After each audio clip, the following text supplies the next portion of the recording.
एक देश के नागरिक की उन्होंने भूमिका अदा की है, एक अच्छे नेता की उन्होंने भूमिका अदा की कि कम से कम इन खिलाड़ियों के बीच जाकर के उन्होंने उनको समझाने बुझाने का प्रयास किया और कम से कम उनके उस निर्णय को रोकने की कार्रवाई की।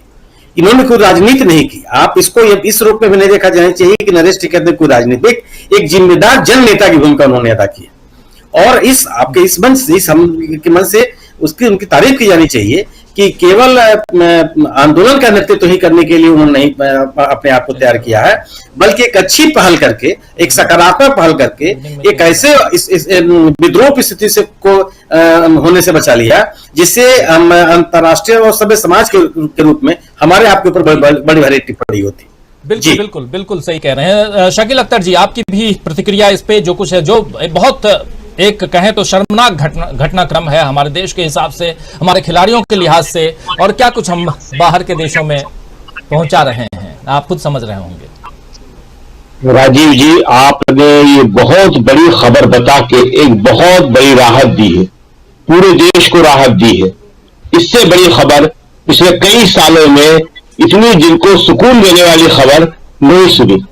अगर कहीं यह हो जाता तो पूरा का पूरा देश जो है ऐसी निराशा में चला जाता, जिससे कि आप बता रहे थे साक्षी मलिक एकमात्र ऐसी पहलवान है जिन्होंने ओलंपिक का मेडल लिया है। बाकी हमारे पास 3 खेलों के मेडल हैं। इंडिविजुअल खेल जिसे हम कहते हैं, व्यक्तिगत खेल जिसे हम कहते हैं, उसमें हमारे पास पहलवानी में या निशानेबाजी में या भाला फेंक में बड़ी गिनती के मेडल हैं। लेकिन आज वाकई ये नरेश टिकैत ने, किसान नेताओं ने जो काम किया है और बहुत तेजी में वहां पहुंचे हैं। इससे पहले उन्होंने बताया था कि हम फोन करने की कोशिश कर रहे हैं, फोन पे बात नहीं हो पा रही है। देश के लिए एक बहुत बड़ा काम किया है तो देश की तरफ से दोनों टिकैत भाइयों को बहुत बहुत धन्यवाद दिया जाना चाहिए, और उन लड़कियों को भी, महिला पहलवानों को भी और पहलवानों को भी जिन्होंने उनकी बात स्वीकार कर ली। देखिए, पहलवान इतनी ज्यादा निराशा में है, इतने ज्यादा दुखी है, ये फैसला कोई आसान फैसला था? सबसे मुश्किल फैसला।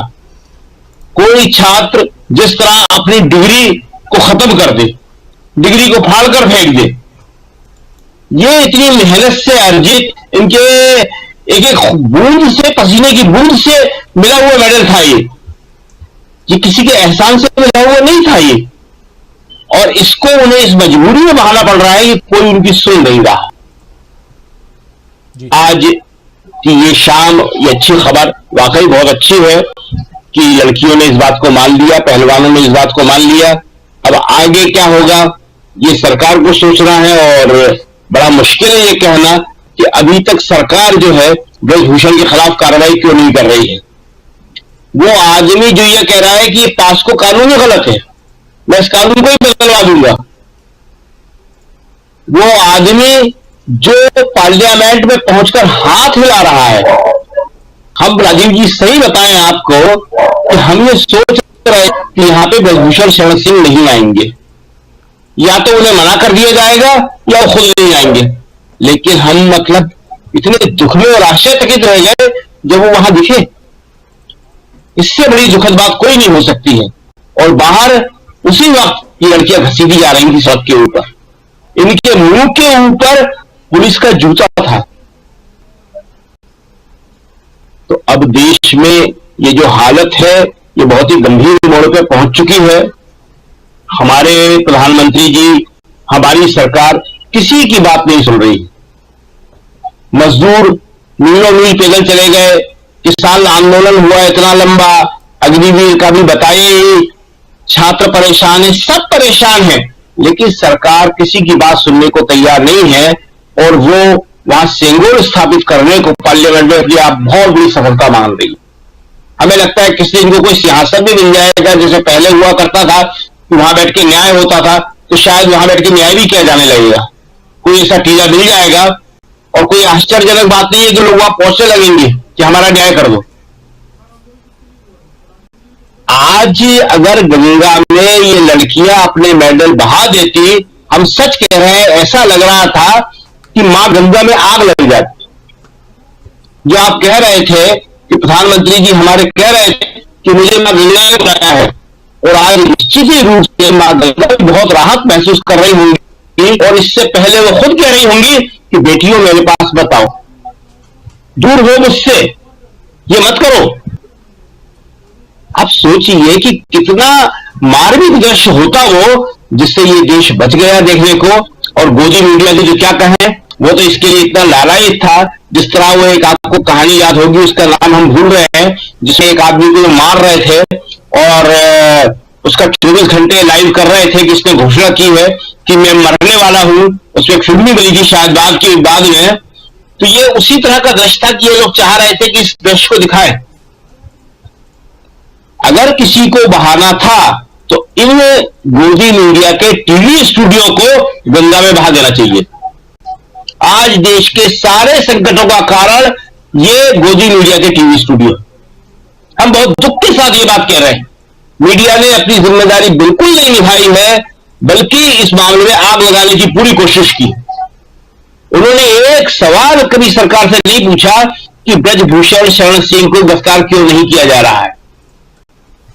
और हमारे मतलब कहना नहीं चाहिए, मैं सच्चाई है कि हमारे सुप्रीम कोर्ट ने भी इस केस को बंद कर दिया था। उसने कहा कि नहीं, हमारा काम इतना था कि हम पुलिस से कहें कि एफआईआर लॉन्च करो, एफआईआर लॉन्च हो गई।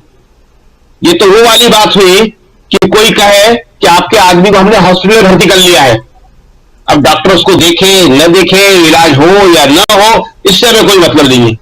आपकी मांग थी भर्ती नहीं हो रहा, लीजिए भर्ती कर लिया साहब।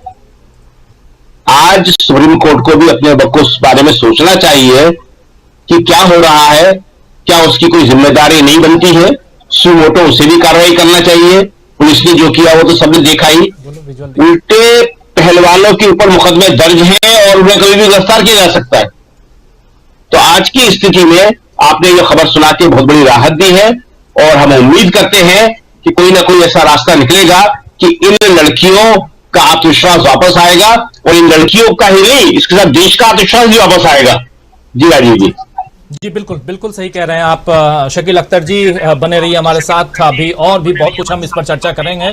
आना चाहता हूं सीधे धनंजय जी, किस रूप में देखा जाए, सुप्रीम कोर्ट की बात भी कर रहे हैं शकील अख्तर जी, बहुत महत्वपूर्ण बात कि, और बहुत शानदार एग्जाम्पल दे रहे हैं कि हॉस्पिटल में भर्ती नहीं कर रहे थे डॉक्टर, हमने भर्ती करवा दिया जी।